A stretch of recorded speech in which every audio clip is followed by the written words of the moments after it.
श्री कृष्णा दोस्तों, किशोरी क्रिएशन से मैं सपना शर्मा आप सभी का हार्दिक स्वागत करती हूँ आपके अपने चैनल पर। दोस्तों, आज मैं आपके लिए भोलेनाथ की एक कथा सुना रही हूँ। ये कथा जो है बहुत ही प्रेरणादायक है। एक बार इसको अवश्य सुनें।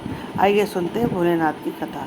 नारद जी ने एक बार भोलेनाथ की स्तुति कर पूछा, प्रभु, आपको प्रसन्न करने के लिए सबसे उत्तम और सुलभ साधन क्या है? हे त्रिलोकीनाथ, आप तो निर्विकार और निष्काम हैं। आप सहज ही प्रसन्न हो जाते हैं।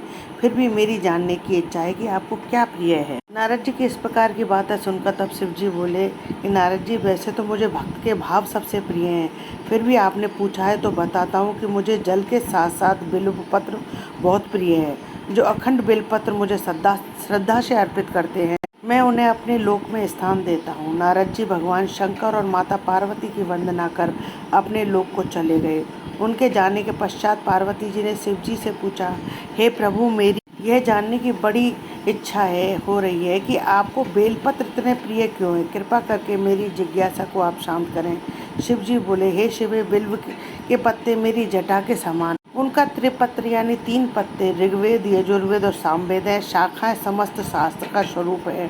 बिल्व वृक्ष को आप पृथ्वी का कल्प वृक्ष समझो, जो ब्रह्मा विष्णु शिव स्वरूप है। हे पार्वती, स्वयं महालक्ष्मी ने शैल पर्वत पर बिल्व वृक्ष रूप में जन्म लिया था। इस कारण भी बेल का वृक्ष मेरे लिए अति प्रिय है। महालक्ष्मी जी ने बिल्व का रूप धरा, यह सुनकर पार्वती जी कौतूहल में पड़ गईं। पार्वती जी को बड़ा आश्चर्य हुआ। पार्वती जी आश्चर्य से उपजी जिज्ञासा को रोक नहीं पाई। उन्होंने पूछा, देवी लक्ष्मी ने आखिर बिल्व वृक्ष का रूप क्यों लिया?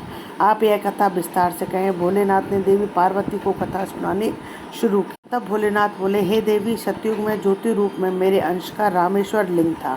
ब्रह्मा आदि देवों ने उसका विधिवत पूजन अर्चन किया था। इसका परिणाम यह हुआ कि मेरे अनुग्रह से वाणी देवी सबकी प्रिय हो गई और वह भगवान विष्णु को अत्यंत प्रिय हो गई। मेरे प्रभाव से भगवान केशव के मन में वाणी देवी के लिए जितनी प्रीति उपजी हुई है, वह स्वयं लक्ष्मी जी को नहीं भाई। लक्ष्मी देवी का श्री हरि के प्रति मन में कुछ दुराव पैदा हो गया।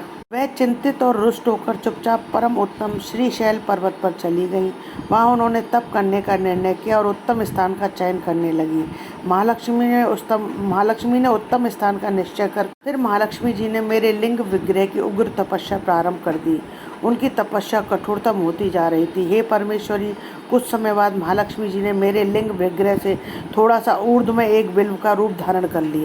पत्तों और पुष्प द्वारा निरंतर मेरा पूजन करने लगी। इस तरह महालक्ष्मी ने कोटि वर्ष 1 करोड़ तक घोर आराधना की। अंततः उन्हें मेरा अनुग्रह प्राप्त हुआ। मैं वहां प्रकट हुआ और देवी लक्ष्मी से इस घोर तप की आकांक्षा पूछकर वरदान देने को तैयार हुआ। महालक्ष्मी ने मांगा कि श्री हरि के हृदय में मेरे प्रभाव से बाघ देवी के लिए जो स्नेह हुआ है वह समाप्त हो जाए। शिव जी बोले, मैंने महालक्ष्मी को समझाया कि श्री हरि के हृदय में आपके अतिरिक्त किसी और के लिए कोई प्रेम नहीं है। सरस्वती के प्रति उनका प्रेम नहीं अपितु श्रद्धा है। यह सुनकर लक्ष्मी जी प्रसन्न हो गईं और पुनः श्री विष्णु के हृदय में स्थित होकर निरंतर उसके साथ विहार करने लगी। हे पार्वती, महालक्ष्मी के हृदय का एक बड़ा विकार इस प्रकार दूर हुआ। इस कारण हरिप्रिया उसी वृक्ष रूप में अतिशय भक्ति से भरकर यत्न पूर्वक मेरी पूजा करने लगी। हे पार्वती, इसी कारण बिल्व का वृक्ष, उसके पत्ते, फल, फूल आदि मुझे बहुत प्रिय हैं। मैं निर्जन स्थान में बिल्व वृक्ष का आश्रय लेकर रहता हूँ।